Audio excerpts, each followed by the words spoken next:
Hi friends, today we're doing Unit 10, Lesson 15, The Road to Revolution, Part 2. We're going to start by going over the key vocabulary words you'll be hearing in today's reading. Our first word is boycott, to refuse to buy, to reject, or prohibit. Our next word is independence, freedom, the state of not being controlled by or dependent upon another entity or person. Then we have the word issues, problems, difficulties, obstacles, disagreements. Next we have tension, pressure, worry, stress, or nervousness. And our last word is unjust, which means unfair or not right. We are now going to move into today's reading. Chapter 20, The Road to Revolution, Part 2. As you have heard, the colonists were in strong opposition to the taxes Great Britain kept heaping on them. Their famous words were, "No taxation without representation." Our caption here says, Patrick Henry before the House of Burgesses speaking against tax. One man in particular, Patrick Henry, began to speak up. Patrick Henry was a Virginia lawyer.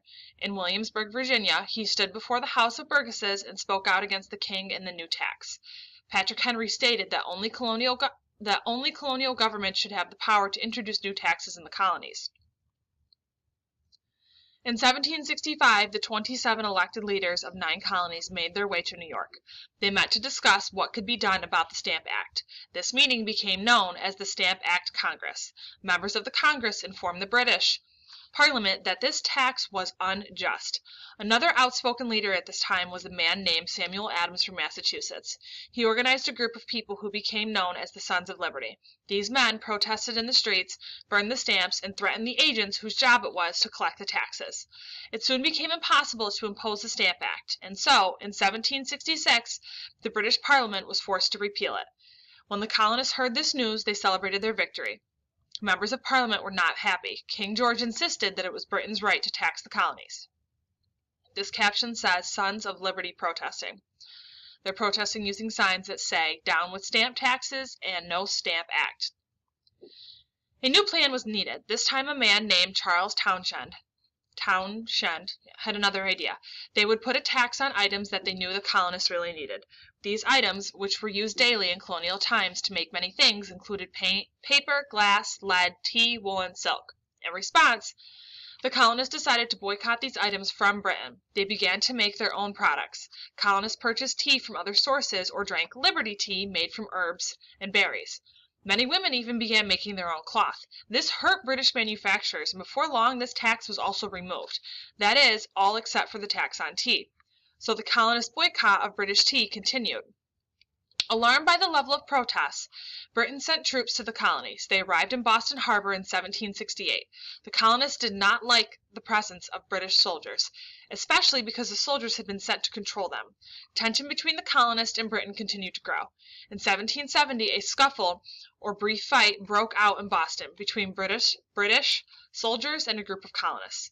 In the confusion, British soldiers fired their guns into the crowd and killed 5 colonists, injuring 6 others.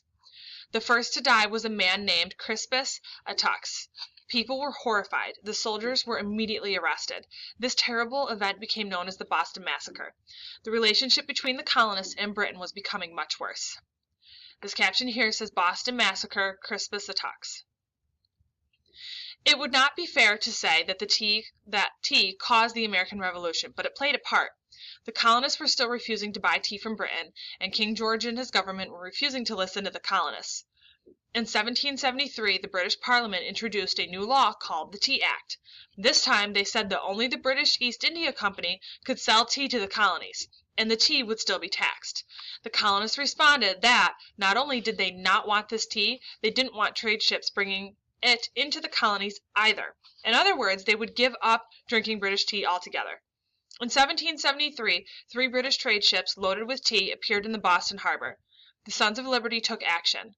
Wearing elements of Native American war clothing, they threw all of the tea into the water.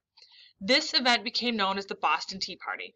This is an image here of them dumping all the tea off of the boat that came into the harbor. It was called the Boston Tea Party. Now the king was really mad. You could say the colonists' actions spoke louder than their words. The British government decided to punish this colony. A British general was placed in control of Massachusetts. Boston Harbor was closed, and more British soldiers were sent to Boston. With the port closed, many colonial businesses began to suffer. The colonists called these The colonists called these recent British decisions the intolerable acts because they were not willing to put up with them. Rather than back down, the colonists began to join together. Many colonists were even more convinced now that the British did not understand them or care about them. Colonists were now daring to think about and talk about establishing their independence from England and becoming their own nation. Those who wanted to become independent or free of England were called patriots. People still loyal to England and the king were known as loyalists. It was clear that the colonists' relationship with Britain was changing, and elected leaders of the colonies had to decide what to do. George Washington, John Adams, Thomas Jefferson, James Madison, Benjamin Franklin, John Hancock, and other leaders came together for a gathering in Philadelphia known as the First Continental Congress. In this meeting, the leaders voted to end all trade with Britain until Britain repealed the intolerable acts. Most people still hoped that these issues could be resolved peacefully. However, it was decided that each colony should begin to store weapons and train men for war. On April 18th of 1775, British soldiers were given information about colonial weapons that had been secretly stored in a town called Concord, about 20 miles from Boston. This is an image of the founding fathers: Washington, Adams, Jefferson, Madison, Franklin, and Hancock. The soldiers were ordered to seize the weapons and destroy them. The British soldiers began to march towards Concord. A colonist named Paul Revere rode through the night to inform his fellow patriots that the British were coming. Perhaps you are familiar with this first part of the famous poem called Paul Revere's Ride by Henry Wadsworth Longfellow, based on this historic event.